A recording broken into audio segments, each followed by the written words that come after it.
However you are and whenever you are, welcome good souls of the planet and beyond to Paranormal Now.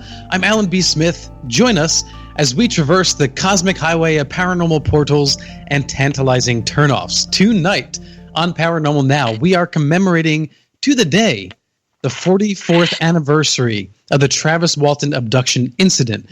For the full 2 hours, we will be speaking with both Travis Walton and Mike Rogers about the 1975 abduction of Travis himself by a UFO and what many seem to believe were extraterrestrials on board that craft.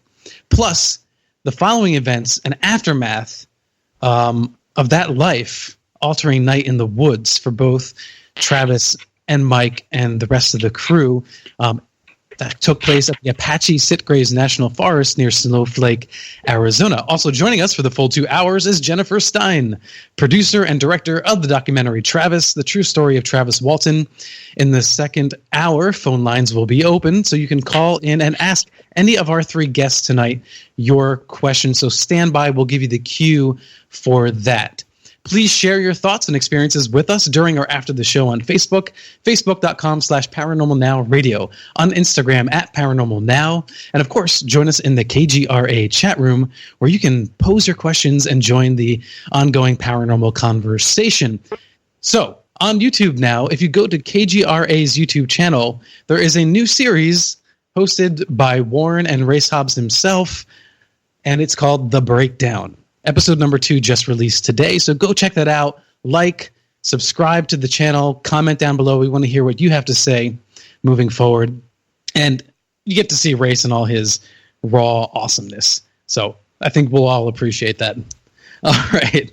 Now, for a quick Tom Reed UFO Monument Park update, the Township Board of Sheffield, Massachusetts, has admitted that the park is in fact on private property, not public land, which can only be in favor of the Reed party. So we're going to see how this plays out.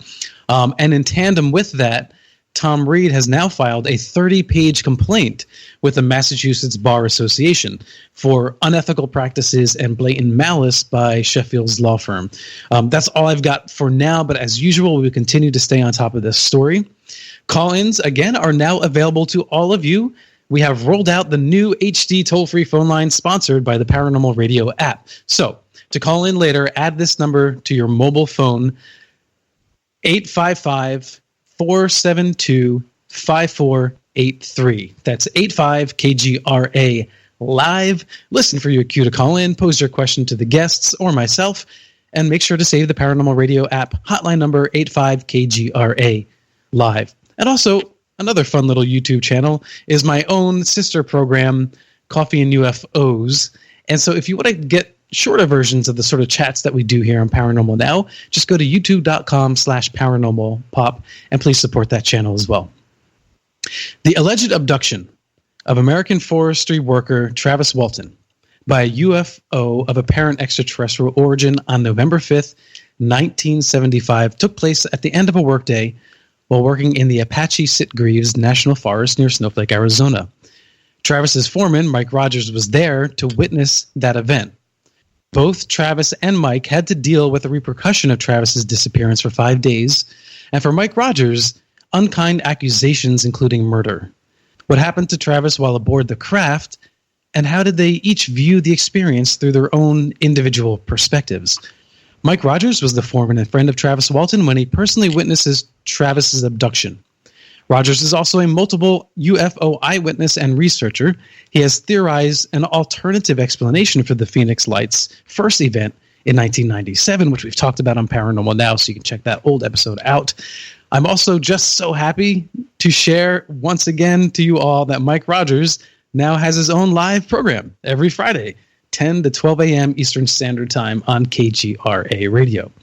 As of late, Travis Walton has been traveling and speaking at various events and symposiums to bring awareness to one of the most verifiable UFO abduction cases known to date. He is the author of the book Fire in the Sky, which was later adapted into a 1993 wide-release cinematic film. Jennifer W. Stein is a self-taught filmmaker. She is an entrepreneur who started making films in the 1990s while running nonprofit organizations, raising her two children, and running a special events business. harnessing the power of the moving visual image to educate, inspire, and empower. Jennifer uses film to help achieve her goals, to further her causes: global peace, gun control, legislation, environmental awareness, and appreciation of ancient archaeology. She is the director of the documentary. Mike, Travis, Jennifer, welcome all. Thank you. Well, thanks for having us. Yeah, thank you. So we have the full 2 hours to talk about this event.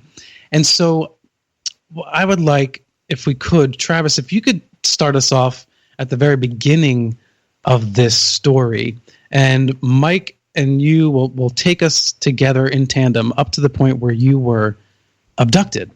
And then I'd like to hear, Travis, your firsthand experience of the abduction, and then we'll come back to Mike and get Mike's point of view of what happened during those 5 missing days and what he had to experience. And then hopefully we could fit that in the first hour.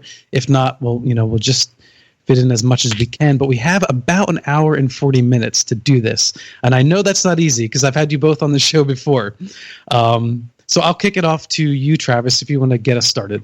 Well, first off, I would like to point out that there were actually 7 of us out there. Okay. And just to begin with, we say allegedly, but Dr. Harder pointed out that if you had 6 people saying that they had witnessed a murder without polygraph tests, that would be an open and shut death penalty case.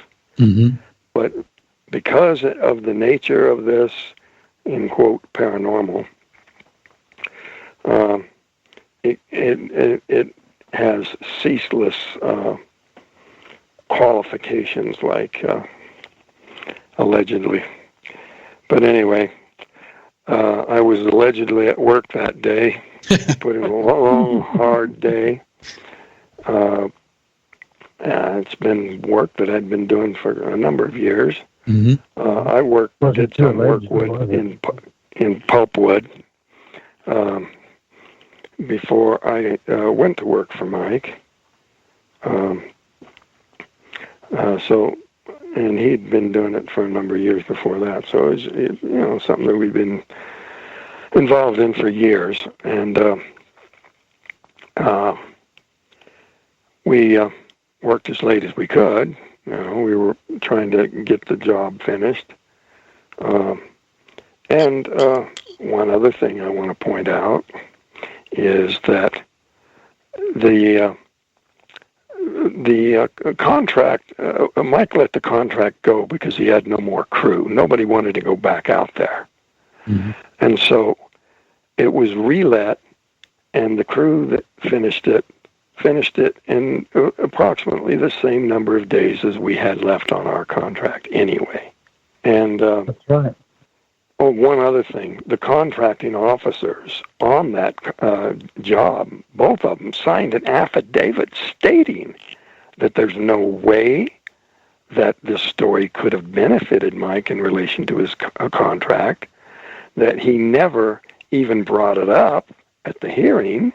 It was never even discussed. There was no attempt whatsoever to, quote, get him out of his contract. He simply couldn't go back because he had no crew.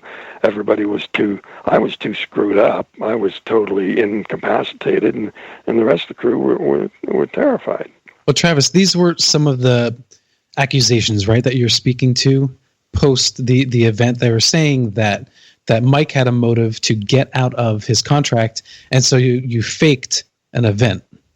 Well, I'm telling you that he had no motive to get out of his contract. Right. I'm telling you that, and so, I see. Well, that's the reason I'm bringing this up, because that was one of the prime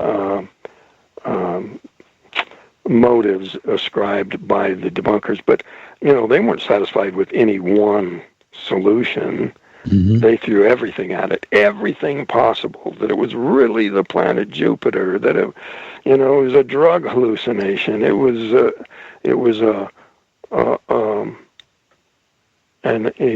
lightning-induced hallucination, that plate tectonics had caused earthquake lights to pass through me and make me hallucinate, so I could pass a lie detector test because I believed it.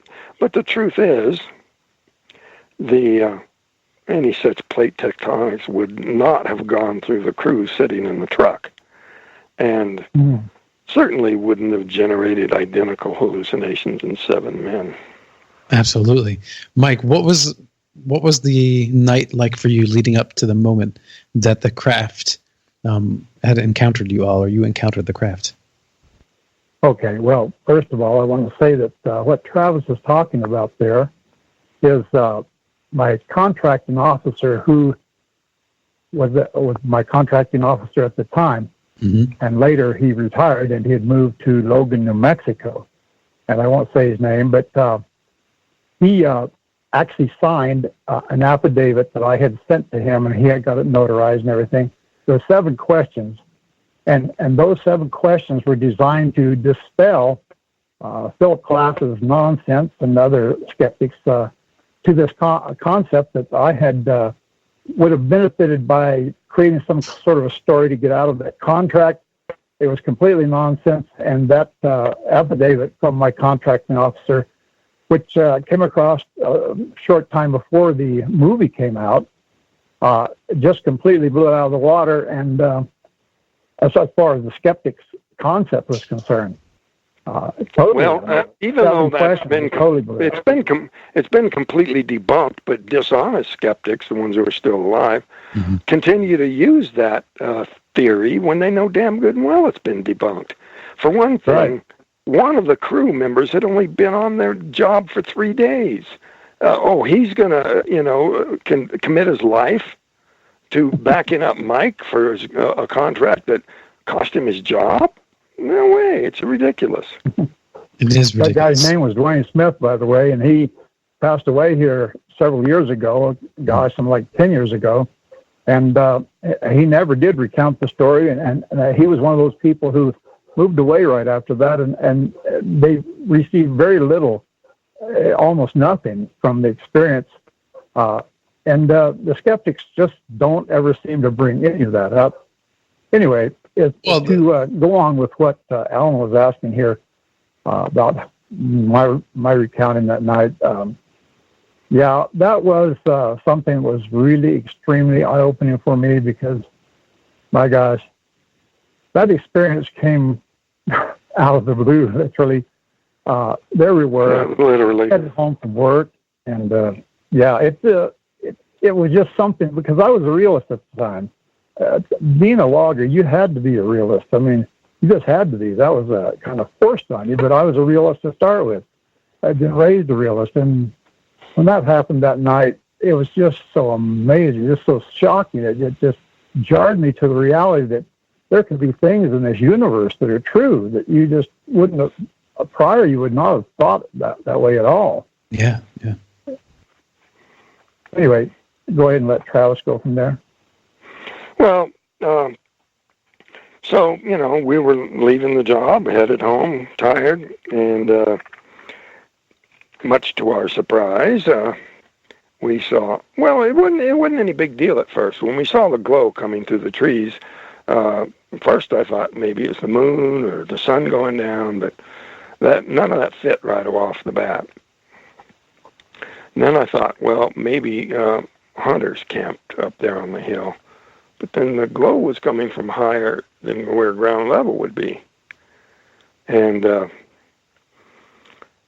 everybody in the truck saw it, but we never did get together and say, okay, let's figure out who saw it first, because it was just kind of a gradually dawning awareness that, and since it wasn't exciting at that point, we didn't know what it was. It was just a light. It was just kind of an idle curiosity. So I really don't know who saw it first, but it wasn't too long before I said, well, what the heck is that? And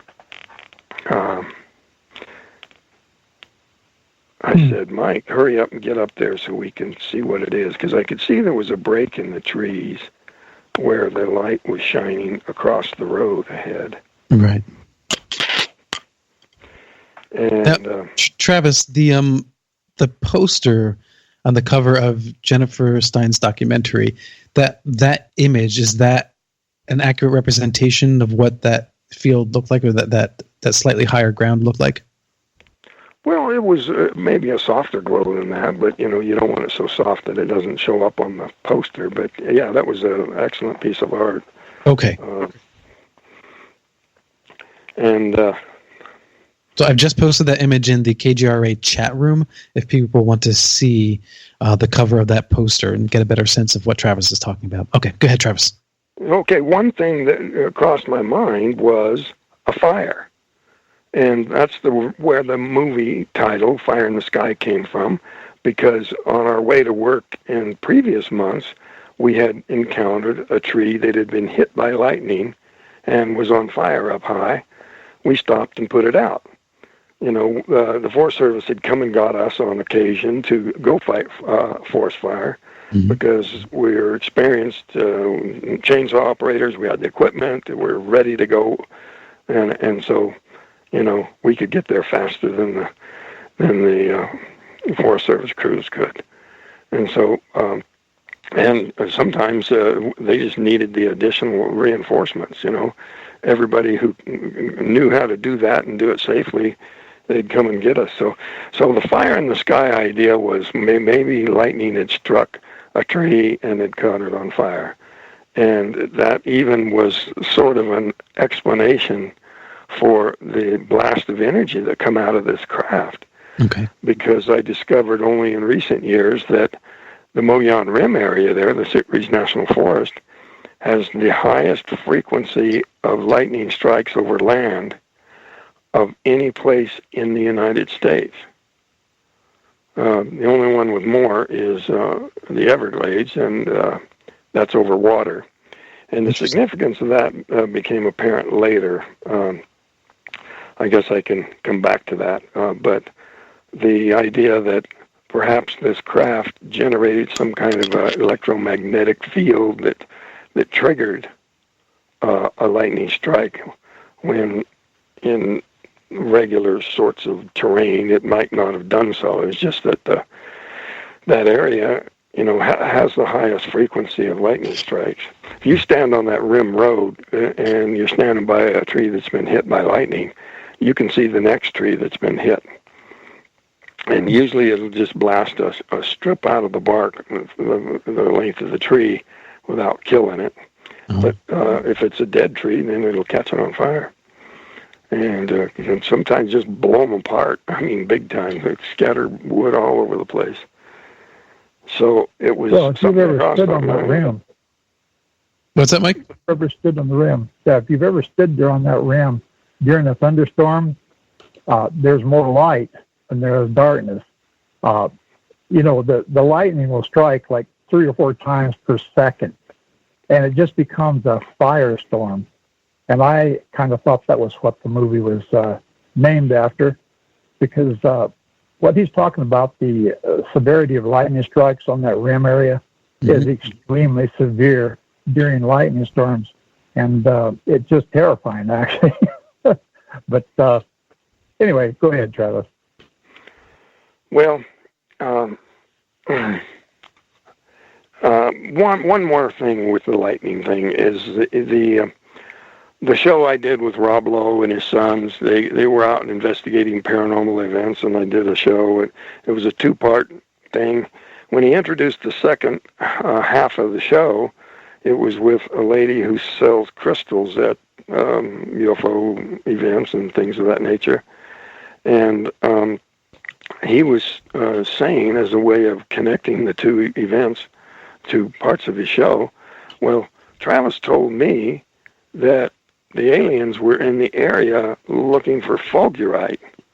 And this totally caught me off guard. I was totally surprised. I'd never heard of fulgurite before. So I actually had to go look it up online and found out that fulgurite are crystals that are formed when lightning strikes the earth. And you've got these millions of degrees and millions of volts going into the ground, creating crystals that are not created geologically. That's interesting. The theory being that these crystals, and people who believe in crystal power, that fulgurite is in particular involved in interdimensional things, whatever that means. I don't know how they know that, but it is connects to the idea that that's how aliens get here over such vast distances in a reasonable amount of time. It's a long ways to go, and they must have some sort of space-time contraction, interdimensional shift kind of a thing going on there. But so, Fulgurite, news to me. But with all the different explanations that we tried to come up with about what they were doing there, that one seemed to be the most compelling. Well, you know what? Anyway. Travis, let's hold it for you guys for a moment there. Jennifer, before we get to break, I just wanted to see if you had any comment on what they said so far. Well, it's a complicated story to unpack. I wouldn't have made the movie about Travis's story if I didn't think it was one of the most fundamental, profound UFO experiences of all time. So I'll just say, with 7 people all seeing this, craft, and then seeing Travis get hit, they haven't really even gotten into the details of him being hit yet by this bolt of light that threw him like a grenade went off, and then him waking up eventually on board this craft, seeing 2 different types of species, 2 different types of groups of aliens that were really not well known about at all in 1975. When you come across a really good story, I'll leave it at this for us because I know we're getting ready to go to break. When you have a really good story, the more you dig, the more you find. And that continues to be true of Travis's case. Even after the film has been made, I continue to come across, my film, and of course Fire in the Skies film, you continue to come across incredible facts that just like seep out of the woodwork years later. And you're like, oh, well, that's interesting. So it's just a really profound story, and any listener who doesn't know the facts should buy his book or get the documentary and really learn about this. It's that's why we honor the anniversary of it, because it's a very significant event. It is, and we do need to put a flashlight on it every year. I think you're right, Jennifer. It's very important. To me, it is certainly one of the most believable events. And having spoken with Mike many a times, and Travis and yourself, I'm certainly a believer. I can say that for sure. But everyone listening, we will continue this story. And what I'm really happy about tonight is that we'll not only get to hear the firsthand account of the story from the people that were there, but also over the years, both Travis and Mike have been able to reflect upon those experiences and offer us more insight into what actually happened. This is Alan B. Smith from Paranormal Now on KGRA Radio. Please stand by. We will be right back. Conclusions I don't want to find, 'cause I know it's not. And no, I never meant to cause this pain, but I know what I have to do, because sometimes people get attached when... Welcome back to Paranormal Now. I'm your grateful host, Alan B. Smith, on KGRA Radio, live every Tuesday, 8 to 10 p.m. Eastern Standard Time. Tonight's guests are Travis Walton, Mike Rogers, and Jennifer Stein. And taking us out of the break was music by Septembrio. That's Septembrio with a Y, septembrio.com, if you want to find out more about their brilliant music. They contribute to this program and allow us to use their fantastic songs for bumper music every week. So let's jump right back into this, because time is not exactly on our side tonight. So we have a lot to pack in. Travis, if you can pick us up before you got picked up. Well, I saw the glow ahead. I said, Mike, hurry up and get up there so we can see what it is. Mm-hmm. And when we got to that point, I yelled out, Mike, stop the truck. Because you see, he couldn't see it from his side of the truck. It was up the hill to our right. So, it would have been through the roof of the truck for him to see it. later, I guess he had to lean over to see what I was talking about. But I got out and headed towards it. And people say, why in the world did you do that? Well, that's something that we've debated. A couple of the guys seemed to be embarrassed by the question, how come you didn't get out of the truck? And so, Steve had a theory that it was mind control that made me do it, and that he had a stronger mind than me, so therefore he wasn't susceptible to the mind control. And I said, well, Steve, what if the mind control was telling you to stay in the truck and it just didn't work on me? Right. So right. Yeah. that's just a funny story, because, of course, there's no way of knowing if there was any mind control involved or not. And to me, it seemed like it was my idea, similar to a situation that Mike had reported and told on me about on TV. I discovered this, that he was going to tattle on me about me chasing the bear. But, bear ran across the road, and we had to stop to keep from hitting it, and so it was running to beat hell. It was afraid of the truck. And so I got out and made like I was chasing the bear. I'm certain that bear had nothing to fear from me, but so I was just kind of showing off for the crew. And, that having happened so recently, it was just kind of a similar kind of a thing. I'll just jump out here and get a closer look before it takes off. But it didn't take off. The closer I got, the noise that it was making was very high-tech sounding, very difficult to describe. But it was a mixture of really high-pitched sounds and real low rumbling type sounds that were more like... Mike said he could feel the vibration in the wheel of the truck, yeah.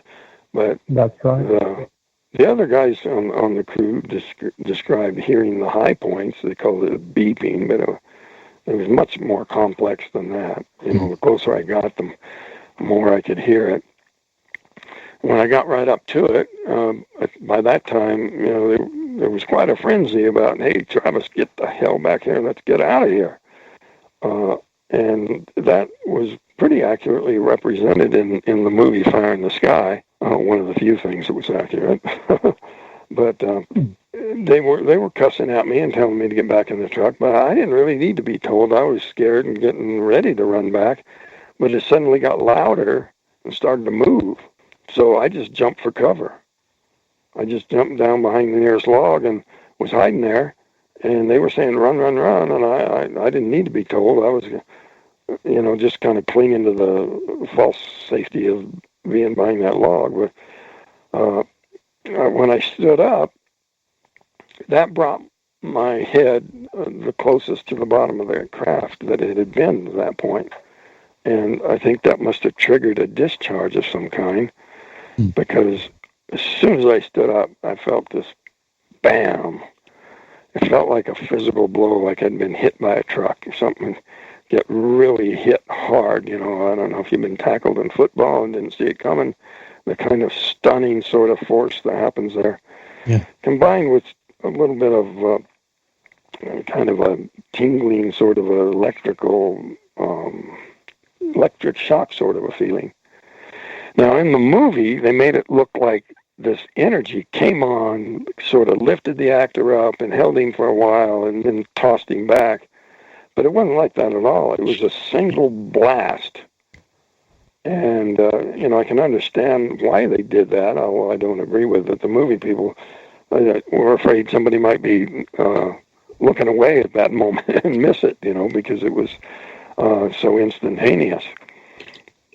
But it threw me, 10, 15, 20 feet. And, of course, I was unconscious, so I don't know. Those are the different stories that I've heard from the crew. And John said that my body landed like a sack of meat, like there wasn't a bone in my body. Just utterly limp? Yeah, like a dead man. Mm-hmm. And sure looked that way. Yeah, Mike, what was your perspective during this event? Well, my perception, of course, was Travis didn't see anything after that instant of power that hit him. From my point of view, which I was still kind of leaning over so I could see it, the other guys saw it fairly clearly, especially Alan Dallas and Ken Peterson. They were right there, full view. You could see the craft itself. What's that? You could see the physical craft itself? Oh, yeah, you bet. And as I described, I think I described earlier, that it was actually beautiful. It was very, very striking. It was it's very hard to describe it. Now, I've illustrated all that. I illustrated both of Travis's books and a lot of illustrating since then, but I couldn't do justice at all to what that actually looked like. It was just unbelievable. It was striking. It was beautiful. It was a mechanical. I think Mike did a phenomenal job in representing, and doing. He'd never done any kind of art like that to that degree. It was all based on my descriptions.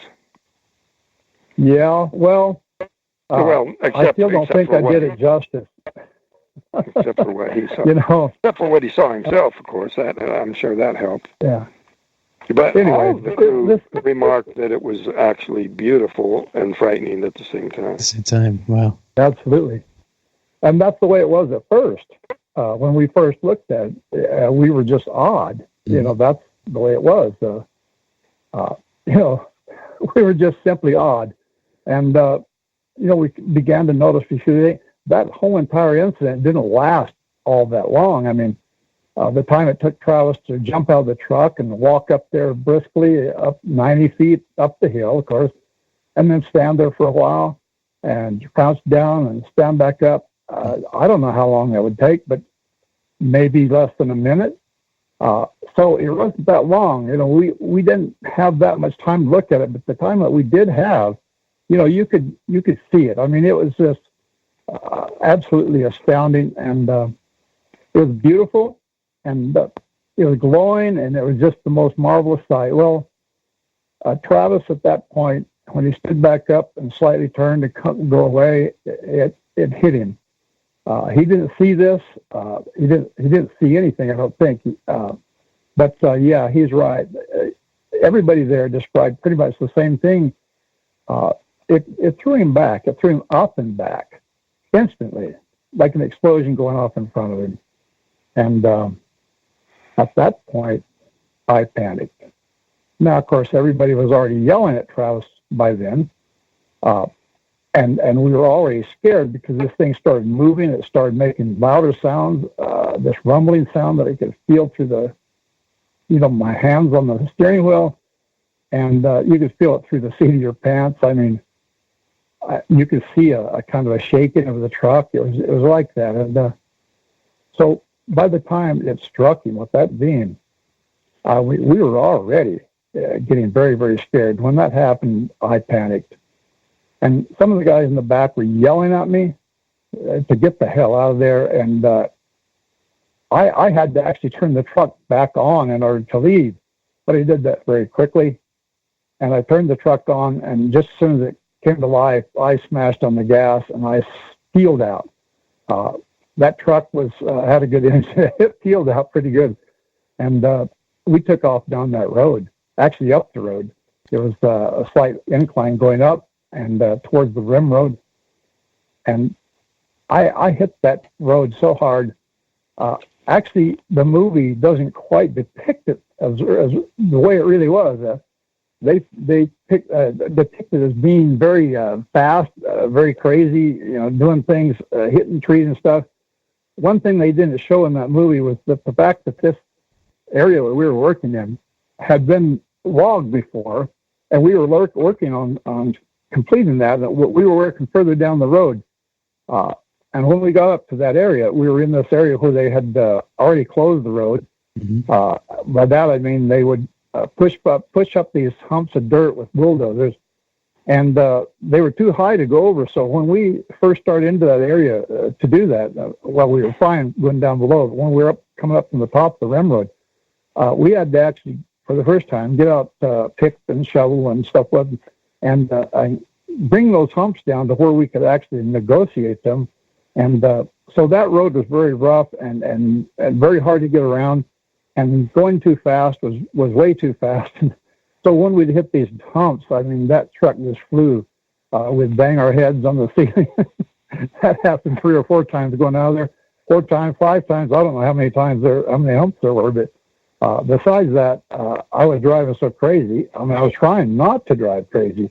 But I would sideswipe trees and hit these humps and fly up in the air and everything.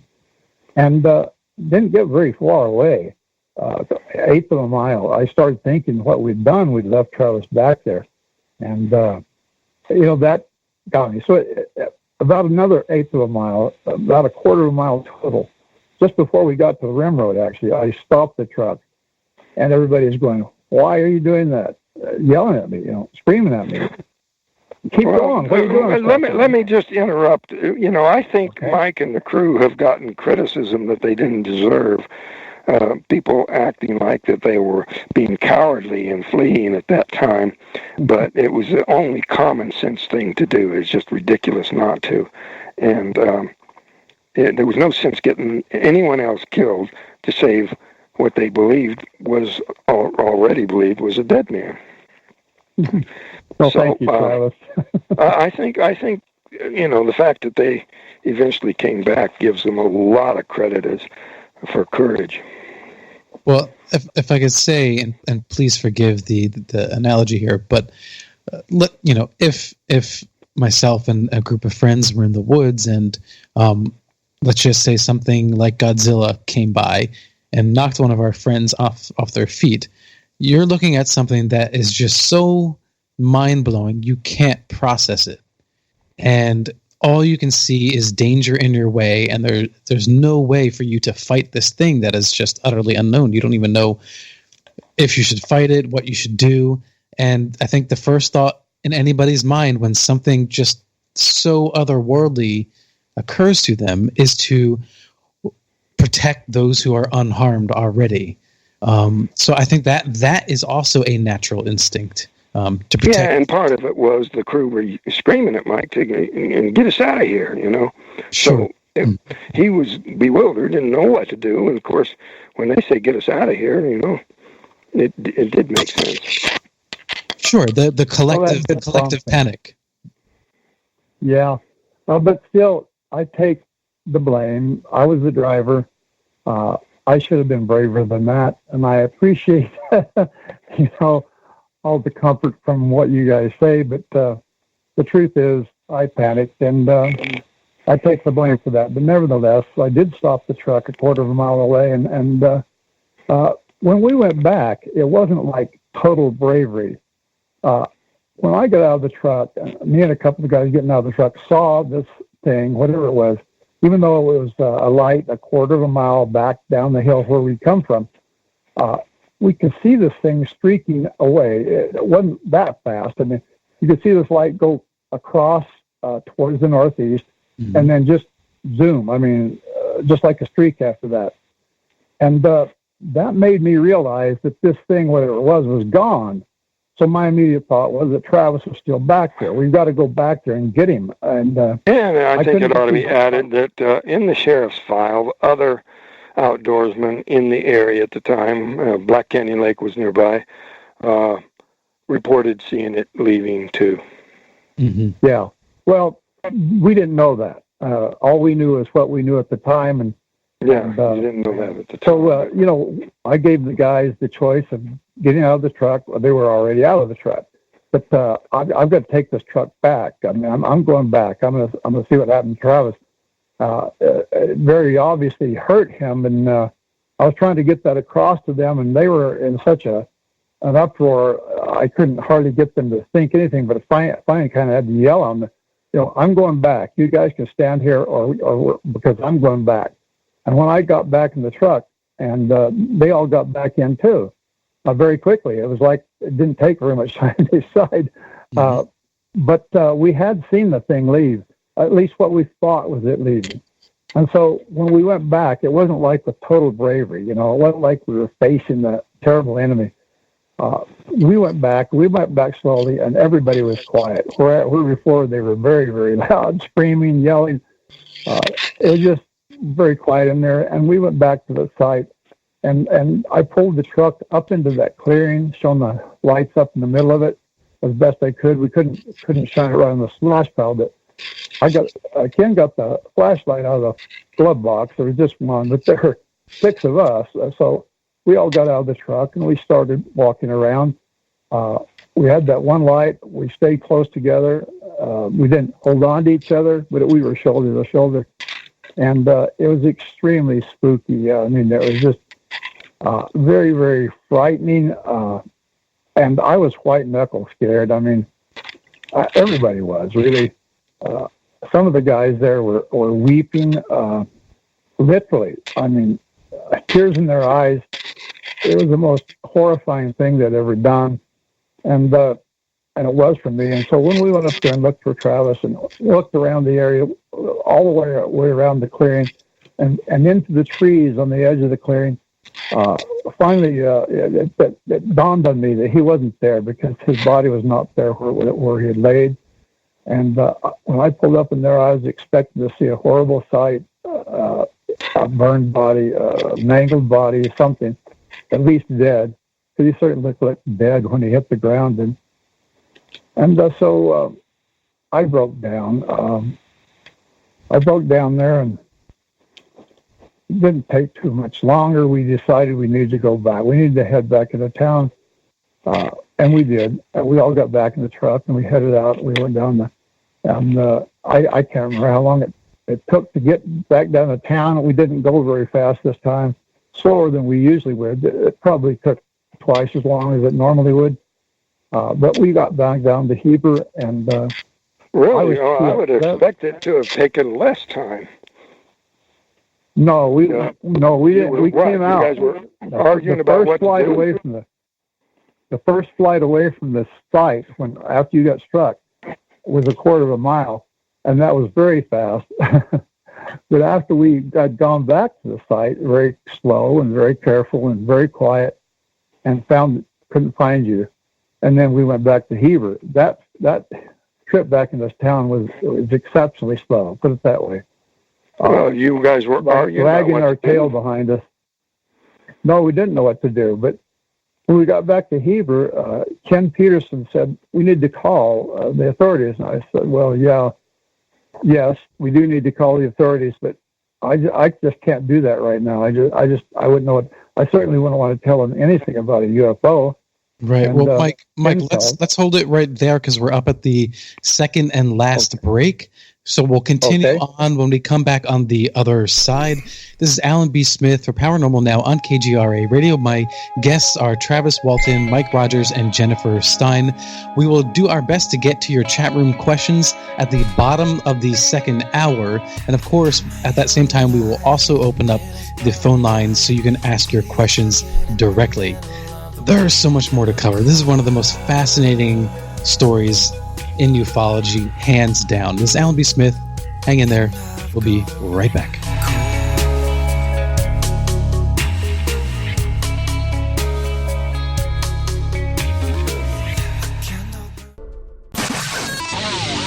Find the podcast on iTunes, iHeart, and Spotify.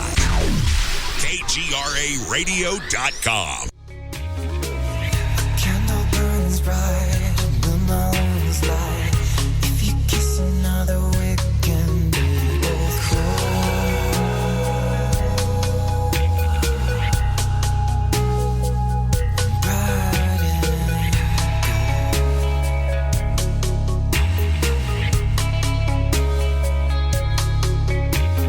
and got my own light, and it is burned bright till you took it in the middle of a winter night. Welcome back to Paranormal Now. This is Alan B. Smith on KGRA Radio. Taking us out of the break was My Own Light by Septembrio. That's Septembrio with a Y.com.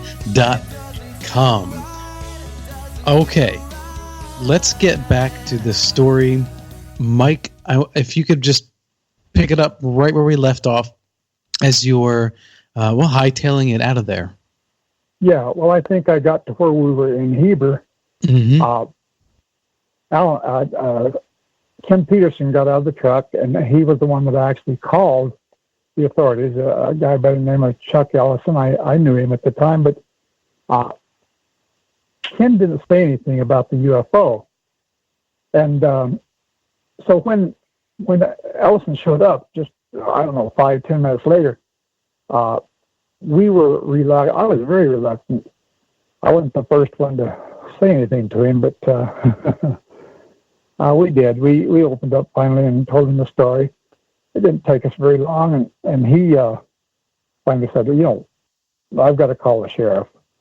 It seemed a little too heavy for him to handle at the moment, and so he did. He called Sheriff Gillespie. Now, I didn't know. I knew him by name, but I didn't know him personally at that time. And so he called Sheriff Gillespie, and Sheriff Gillespie, for some reason, I don't know if he would do this normally, but he came all the way from Holbrook, which was about a 30-minute drive to Heber. And when he got there, by that time we had already gone through this once with Ellison. So we opened up to him, and this fellow that was with him, an undersheriff by the name of Copeland, he was extremely skeptical. He was one of these true skeptics we've already talked about. And he gave us a hard time all the way through that, and later on for the next several days. But after Sheriff Gillespie had heard the story, three of the guys didn't want to go back up the hill, so they took my truck and they went on in into Snowflake. And me and two other guys went back up the hill with the sheriff. The movie doesn't show this, but we went back up the hill that night, and we conducted a search that lasted an hour or longer for Travis. And it was pretty late by this time. It was somewhere around 8, 9 o'clock. And they had a 4-wheel drive, and they had a car. The car was left kind of out on the main road because only the 4-wheel drive would get back in there to it. And we were all in that truck, and we, that 4-wheel drive, which was a sheriff vehicle, and we searched the road, we searched the site, we searched as best we could, either on foot, especially in the truck. And he had a big light on top of the truck, and we checked for footprints all along the road, every road leading out of there, up or down the hill, any direction. And there was no footprints whatsoever along the road. And, it was about that time that I told the sheriff that, we need to tell Travis' mother about that. And she lives in a cabin down the hill about, 15 miles from this point, 15 miles back towards Snowflake. It was on a different road, but it was a cabin out in the woods. And so Ken Copeland took me in that car, and I think it was one other fellow besides us. We went down to Mary. Her name was Kellett. And we went down there and woke her up. She was in bed already.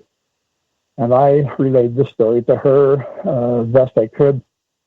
And Ken Copeland decided that Mary Kellett wasn't acting properly about this, but he was very skeptical to start with. He always was all the way through, so you can kind of understand his character. Well, Mary Kellett is a very strong woman. She's not one to break down. Besides, we didn't say that Travis had been killed.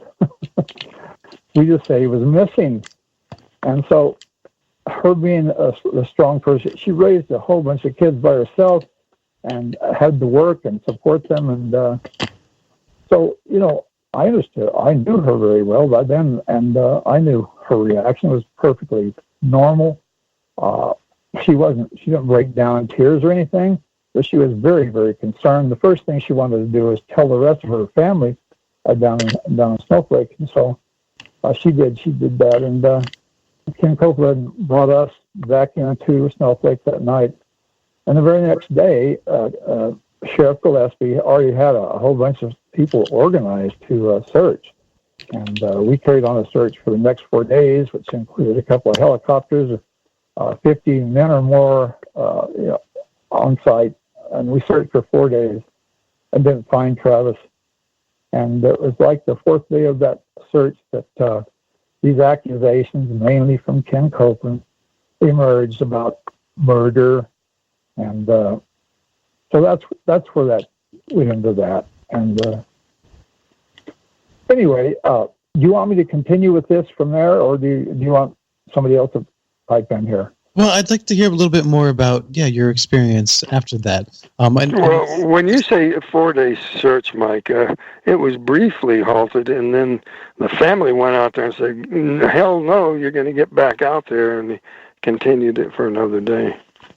Well, it was actually your brother, Dwayne, and I, who had to go down that morning, what would have been the third day, and prompted the sheriff directly, saying, just because we haven't found Travis doesn't mean he can't be found. We have to make certain, because you can't just assume that Travis might be fine, he's in a UFO or whatever, just because some of the guys have been saying that they think it was taken. We have to treat this extremely just as if that wasn't part of it at all. We have to make certain that he isn't, because he could have wandered off. I mean, it was cold that night, and he could have frozen to death. He certainly, anything could have happened. You just don't know in a situation like that. And so we went down to the sheriff's office, your brother Dwayne and I, and that prompted it. So the search began like noon of the third day, and it continued the rest of that day and on through the fourth day. And finally on the fifth day, that was the day that the polygraph examiner showed up, and we were all supposed to be there bright and early Monday morning, 8 o'clock, there at the sheriff's office, which happened to be the jail. And we were sequestered, you might say, the six of us. And this stern-faced guy named Cy Gilson showed up, and my gosh, he was so intent, and you could tell. And I first worried that he was a skeptic, because he was law enforcement. He was Department of Public Safety. Whatever. What's that? State Police, Department of Public Safety. Yes, yeah, that's exactly right. Yeah, Department of Public Safety. And he was the top examiner in Arizona at the time, and he's since become the best in the world. He's retired now, but anyway, he was there and very stern. And this is something that people don't often hear. I don't know if they've ever heard it. Cy Gilson would walk up to me and say something like, "You aren't lying, are you?" And when he would say that, he would pop me hard on the shoulder. Jeez. And he did that about 3 times. And that just spooked me. I was becoming very, very concerned about this test being correct, fair. And so, and the rest of the crew sitting there could see that going on, and they became very, very upset. And so there ensued a rather harsh argument. A lot of names being thrown back and forth and stuff. And a couple of the guys had their mothers there. Steve Pierce, Alan Dallas, their mothers were there. And they were, of course, prompting all this stuff like a mother would, who's very concerned about their son. And that particular thing blew up, and it culminated finally in me, and between me and the sheriff, who I trusted, said, we got to get this straightened away. And so I called down. I said, all right, guys, just stop. Let's just stop this. We need to take this test. But I just assumed then that we had our say, and it wasn't going to make any difference to the end results.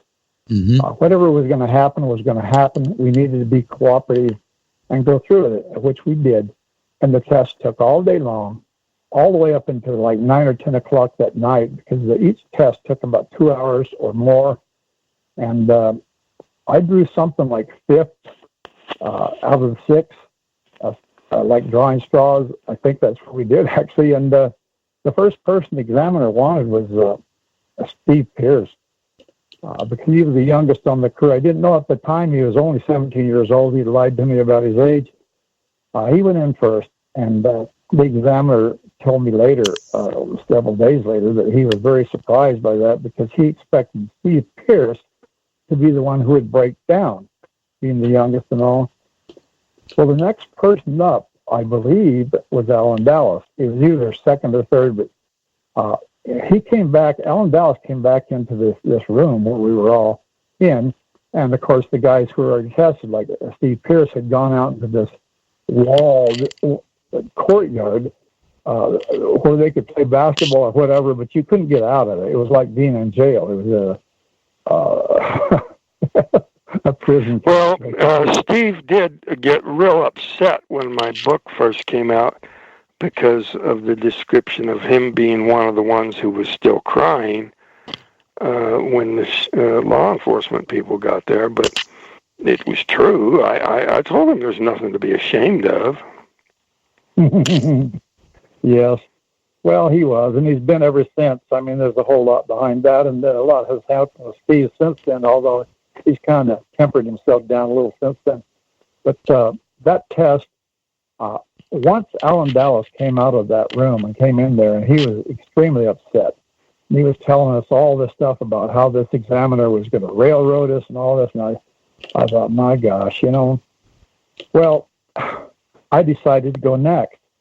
I was out of order, but I went in next and was tested, and everything went smoothly from there. But when it was all over, the examiner would not tell us exactly what the test results were. He just wouldn't say anything at first, and I said, well, ma'am, we've got to know something. We've been here all day.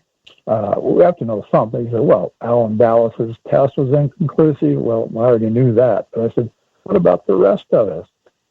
And he paused for a minute, and he said, I've got to get this checked out with another examiner. But he says, tentatively, right now, you all are telling the truth, with the exception of Alan Dallas. We don't know if he's telling the truth or not. His test was inconclusive, but the other 5 of you passed this test, all the questions. And, man, that was a great relief. And, he told the sheriff as he left the place, that we've all passed. And Sheriff Gillespie has since told me that he was just floored by that. He could not believe that. And Ken Copeland. Well, I thought it was unfortunate, the situation with Alan Dallas. His mother was sitting there hovering around, scared that Alan was going to get hung for my murder, because they were, a line of questioning was, would you ever do anything to harm Travis? And since we'd had a fight just a few days before in Mike's backyard before work, and just like it showed in the movie that he dropped a tree on me. Tried to drop a tree on you. Well, it was a near miss. When you get hit with the small branches at the end, it's not going to knock you down, but it doesn't feel good. Anyway, he wasn't going to be able to pass a question, would you harm Travis? Mm-hmm. So he figured he'd get blamed for the murder. There was bad blood between the two of you anyway. Yeah. Yeah, well, that was what the fight was about. He went to a girl I'd been seeing and tried to tell her that she should dump me and go with him. Man. Yeah. Those everyday issues amongst this extraordinary event. So again, that's the point, that this is not a closed-knit group of buddies that are going to inspire. No, it sure was not.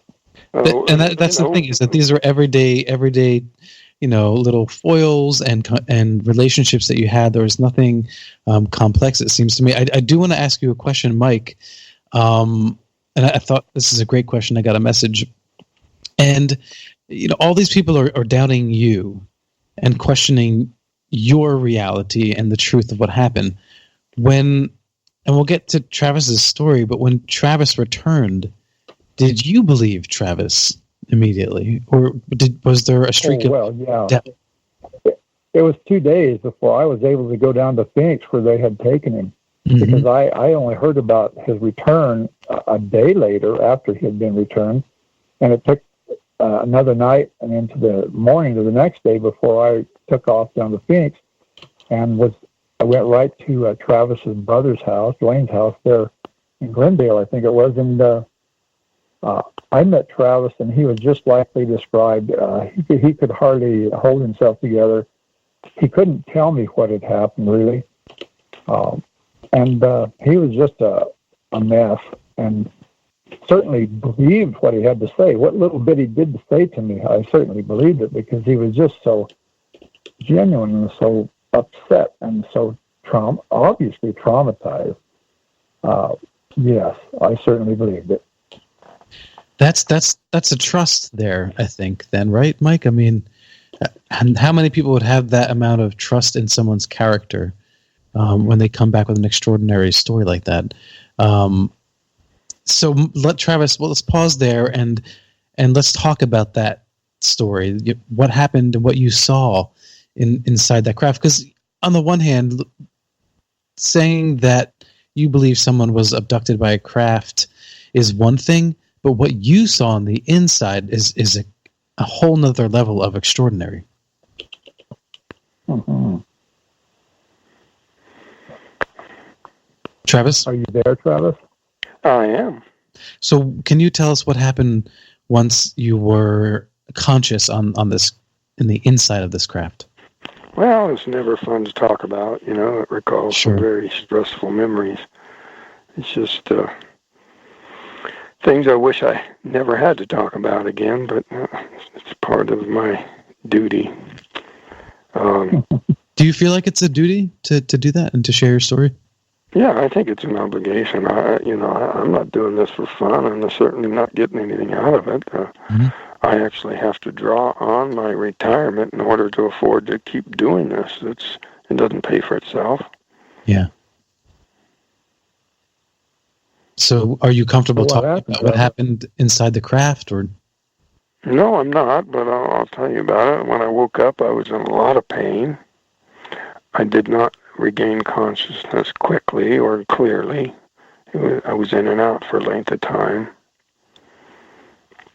I eventually could tell that there was something lying across my chest, that my shirt was pushed up, whatever it was against my skin. Mm-hmm. And there was a light above me, and the ceiling was so close I figured I was on some sort of raised surface. And the pain and the feeling that something was really wrong made me recall approaching the craft and turning to run.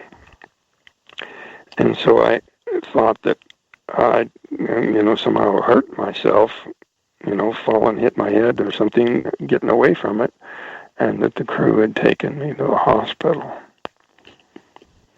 Well, that didn't last too long. When my vision cleared, I could see these figures leaning over me were not doctors, but were these alien-looking creatures, which was a very rare description at that time. They didn't have the term grays. The Aerial Phenomena Research Organization was investigating a report from an Air Force officer with an identical description that had not been made public at all.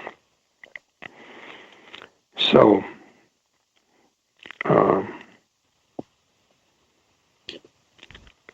immediately upon seeing them, I could see they weren't human and that I was in a very threatening situation. I couldn't breathe. I felt like I was suffocating. Mm-hmm. I don't know whether that was some sort of lung damage directly from the beam hitting me, maybe some neurological damage from the beam, or maybe even that the atmosphere in that craft wasn't fit for humans.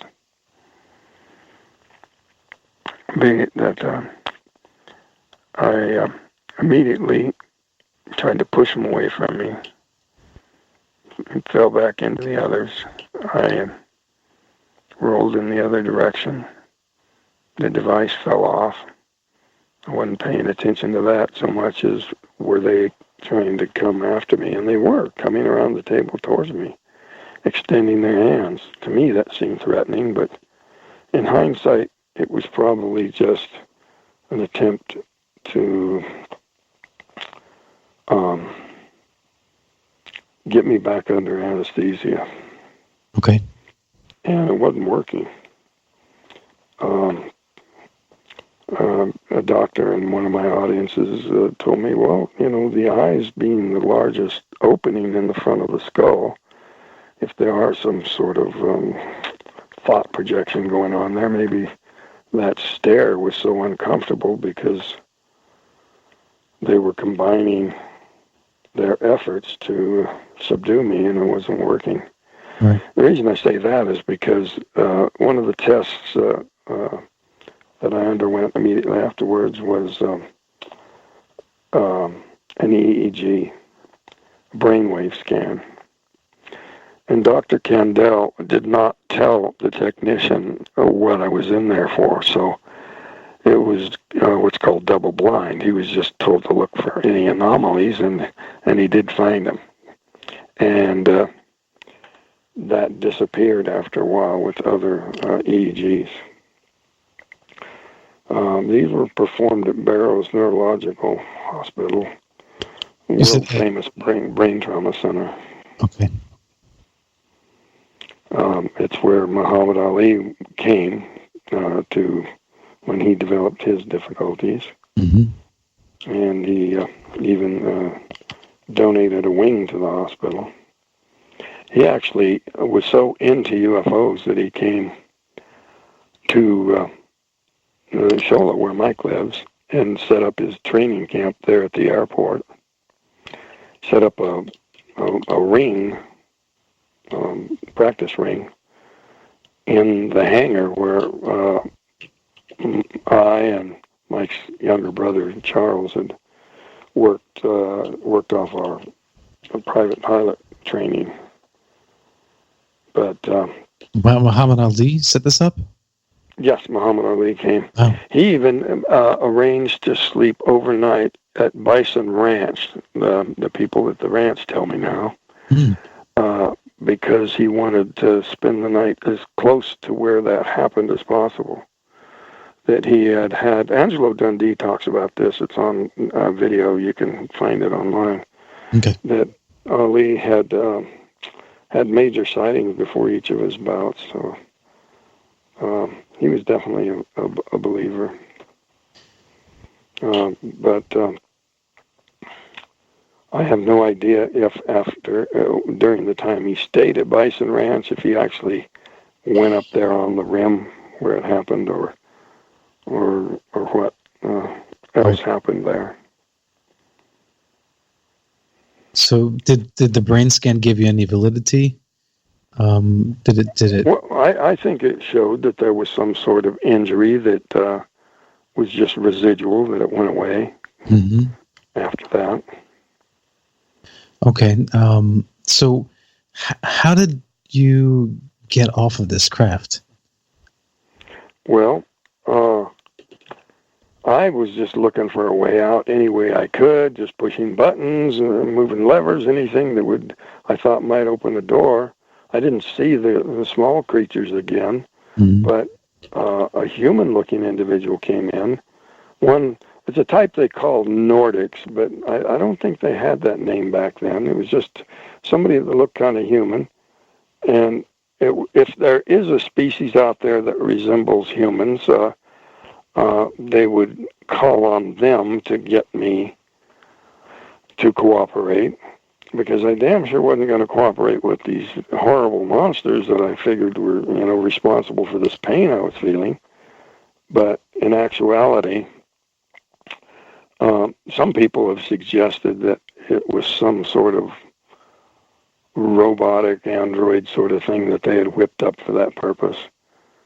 But at the time, all I assumed was that this was an Earth person, Air Force or something, there to rescue me. And so when he wanted me to go with him, fine. Only too happy to go. He took me out of the craft instantly, much cooler and less humid and easier to breathe. Right. But he was hurrying me, and I was really physically messed up. I was stumbling along, and he was sort of dragging me across the hangar there, down a hallway to a room with some other people like him. And I'd given up on trying to get him to answer my questions because of his helmet. I thought, well, he can't hear with it on or talk with it on. In hindsight, I thought, well, maybe because I was so combative, he just was wearing it for defense. Or it could have been that the atmosphere inside that craft wasn't appropriate for humans. Yeah. But when he left me with these other people, or what appeared to be people, they weren't wearing helmets. So I started over with the questioning, renewed enthusiasm to get an answer, and no answer. So when they were trying to get me to lay down on the table there, I fought them. I resisted because, no, I'm not doing anything you say until you tell me what's going on here. What are these? What were these creatures? But, just babbling hysterically.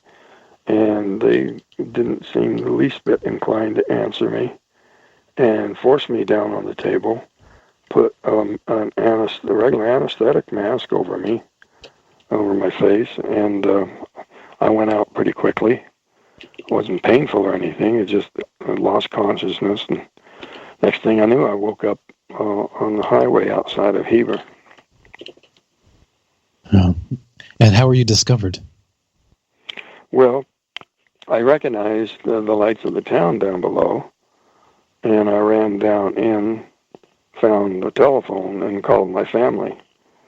And there's all kinds of disputes over that. The debunkers saying, oh, he was never in that phone booth. He was off in some hiding place. Well, that's not true. And they should know better, but they just say it because anything you can throw out there to create doubt is all good for them. Truth was that I was so hysterical when I made the phone call through the operator that she reported it to the sheriff. It might have been illegal for her to listen in, but I'm glad she did because, he sent officers over there to, fingerprint the phone. But my family got there first. It was the middle of the night, so these guys had to get up, get dressed, and get in their cars and get over there. And my family was still, like at a wake. They were ready to roll, I guess, and came and got me almost immediately. Mike, so you said you didn't hear about his return right away. After Travis did return and you were aware of this, were you able to sort of keep your cool during this whole process? Or was it another shock to your system? Well, if you're talking about before, I knew he was back. I was just very, very concerned and bewildered.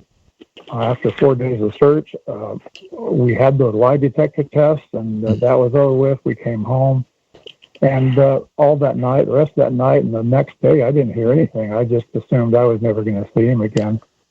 And one thing I might have mentioned was that the first phone booth I went in was out of order, so I had to go into the middle one.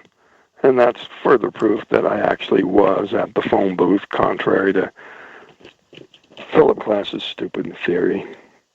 I mean, he has been exposed as a fraud so blatant that nobody should believe a thing he says, especially after the FBI investigated him. Right. And we've done a program on debunkers and skepticism on Paranormal Now and have covered this a little bit as well. I just want to get some questions in before we open up the phone lines from the chat room for you both. So a question from Neutron. During your conscious moments, Travis, in the craft, do you ever remember seeing a small black box next to you. That's something apparently many abductees remember seeing. Well, I had an experience that I didn't want to talk about, but happened when I was like 6 or 7 years old. And the being was carrying a small black box, but I didn't see one. Well, there was a really small black object on the counter there, but there was a whole string of instruments that might have been like surgical instruments or tools of some kind. They were like metallic, and it was a round thing, but there was a kind of a rectangular box, I guess you could call it. Okay, interesting. And for anyone tuning in right now, if you want to find out more, you can go to travis-walton.com. Of course, for the documentary by Jennifer Stein, you can go to traviswaltonthemovie.com. And then every Friday night now, Mike Rogers is hosting his own program on Fridays, 8 to 10 p.m. on KGRA radio. So it's 8 p.m., 8 to 10 Mountain Standard Time, but that's Eastern Time. Starts at 10 o'clock Eastern. Okay. Time. Oh, great. Thank you, Mike. Thank you for the correction. Okay, perfect. So, all right, everyone, we're going to open up the phone lines so you can call in and ask your questions. Again, that number is 85-KGRA live. That's 85-KGRA live. I want to say something here. A few weeks ago, Terry Lovelace was on Paranormal Now, and it really struck me the process that he had to go through emotionally and psychologically with his encounter, and how after so many years the emotion of that still sort of plagues him. And as fascinating as these events are to everyone, Travis and Mike, and to all people listening, it's easy to forget that psychological side of things. For instance, if someone were to be, attacked on the street, abused, raped, how often do we expect them to tell their story, their traumatic story? We don't really expect them to go into detail. So it's a heavy thing. It's not easy to do, and I do appreciate your being candid about both of your experiences. Jennifer, do you have any commentary on that?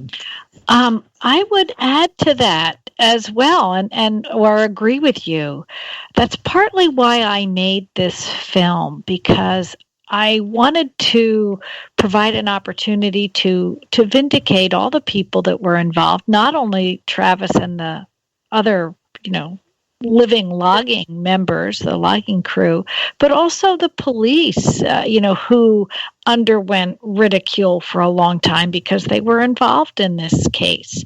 Anyone who touched this case was, experienced personal ridicule and, public criticism and things like that all of their lives.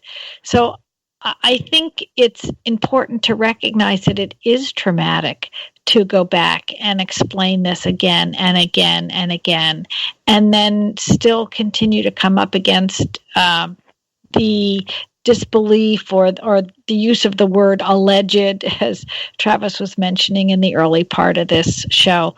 So I hope that the film, and for those that have seen it, I hope they understand that it's the reason it's done so well and won actually in a lot of film festivals is it's not really like a typical UFO film. It's more a personal story about these people's lives over the last 40 years from this event. Or at the time when we made it, it was, between 38 and 39 years old.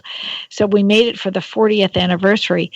Specifically so, Travis could screen the film and he wouldn't have to go through the whole experience again, telling it, presenting it, talking about it. He could go out and share a film and then do Q&A, and the audience would already have a sense of who he was, what he went through, what the other guys went through.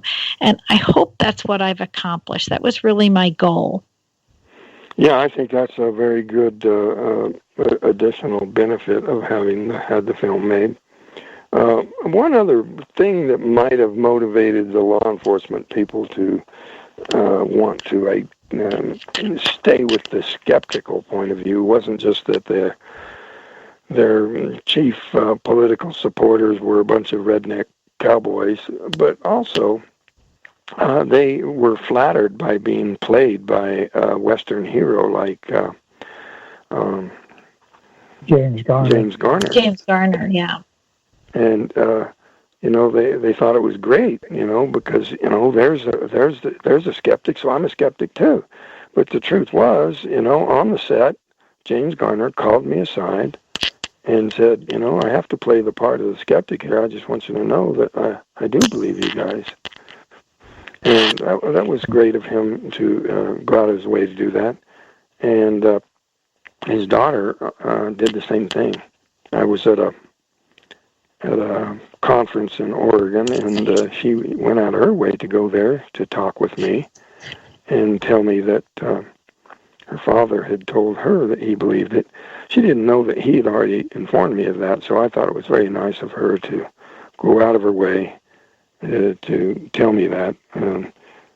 Gigi Garner is James Garner's only offspring, and so I thought it was great that she shared that with me. Yeah, she actually came to the Sonoma Film Festival. I met her too. That's what it was. Yeah. It was the Sonoma Film Festival where the film screened, and we actually had a 1 or 2 day conference associated with the screening, and we were packed there. We had a full packed house, packed audience. It was really a nice event. Mike, you back in 1975 had to deal with law enforcement, and I don't think you and I have ever really talked about this. What was it like for you, or what were the accusations that were coming at you guys from the media, from law enforcement, while Travis was still, disappeared? Well, the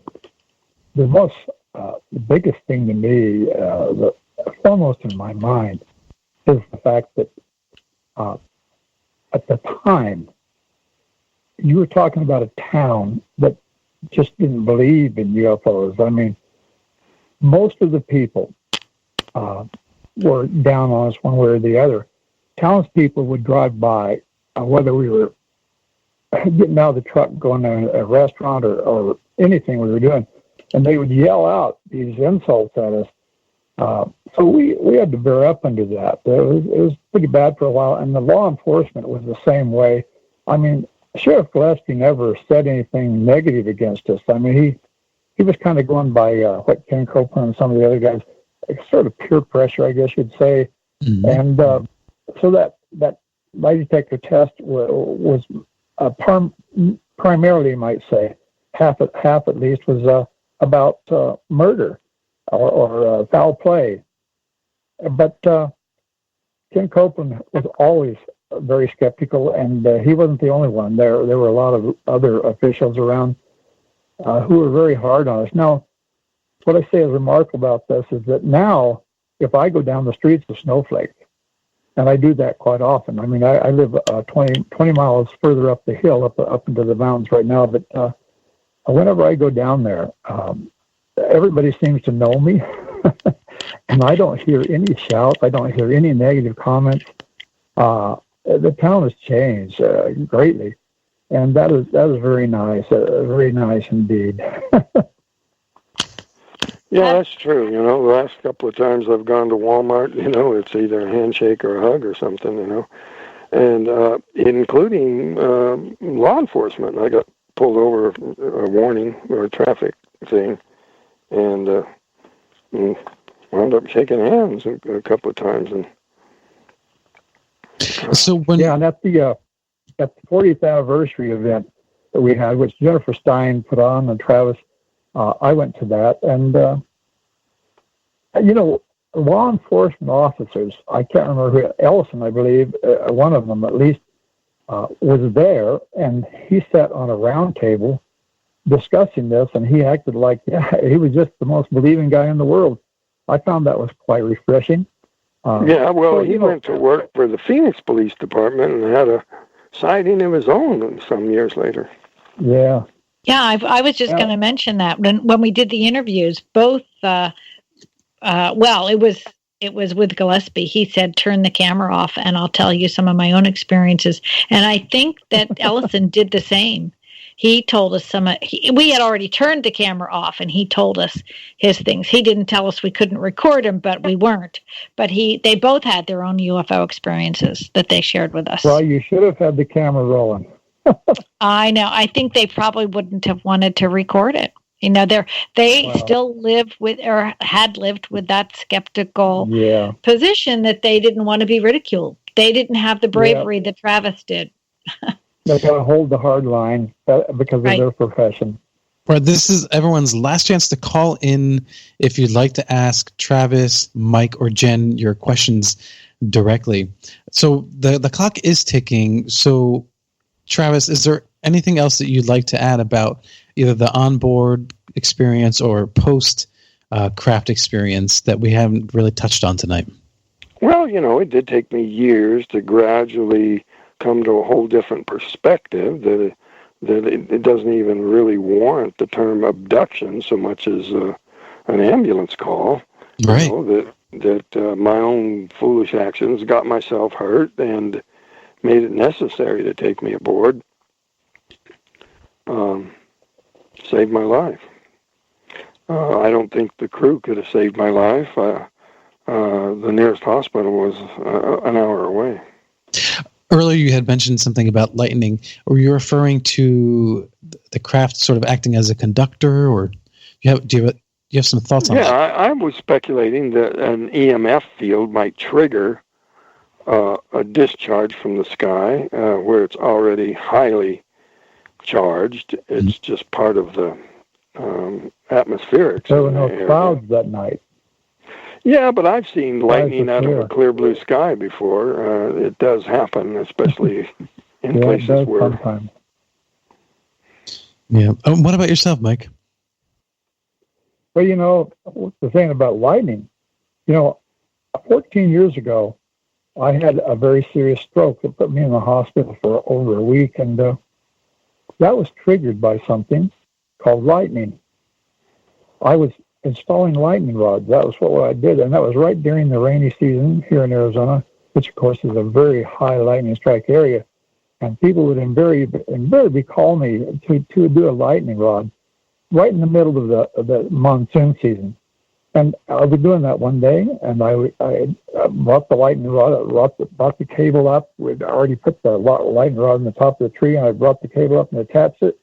I started going down the tree, and I was attaching this cable to these slip clamps, as we call them, all the way down. It was a full code, all copper system. And all of a sudden, I noticed I was waking up, like I was waking up in the morning. And I couldn't figure out what the heck happened. Wow. So I kind of got my wits about me and went back down that bedgum line, installed the whole thing. And then when I got down to the bottom, I collapsed. And it turned out to be I was hit by lightning. Not directly. It's a very complicated thing. It's called a feeder line. Or even if it was a lightning strike, the lightning went mainly down that cable. And what I was hit by was plasma. And that's was the ladder metal? But no, I wasn't on a ladder. I was actually suspended on. This is a very high tree, 110 feet tall, and the ropes that I used, double set, were actually nylon, and so it was insulated. But I wasn't touching the lightning rod. I was a couple of feet away from it. But there's a thing called plasma that precipitated the stroke, and I've had trouble with things ever since then. I'm still very strong, but I have trouble walking. It's because of balance, and that stroke affected my balance more than anything else. And it's not that my balance is completely gone. It's just that I don't balance real well, and I just have to live with that now. Right. You both have had other UFO sightings besides this event. Yes. One of those particular events I started to talk about last Friday night on my own show, and I was barely able to get into it, and I don't know when I'm going to conclude that. somewhere down the line, because next Friday is going to be Jennifer Stein, who is here tonight, and Peter Robbins, they've made a film called Forrestal, and they're going to be on my show, and we're going to discuss that, and that'll come then. Anyway. Well, I used to favor the Anthill Theory, you know, the idea that if a human walked by an anthill, would they spy one particular ant and say, hey, I think I'll have a detailed conversation with that particular ant? But I really don't think aliens' attitude toward humans is similar to that. I think they have a much higher regard for humans and the potential that we have. The idea that they could actually keep track of people is child's play. I mean, our comparatively primitive technology has something called the Utah Data Center, in which the United States government stores every electronic communication on the face of the earth.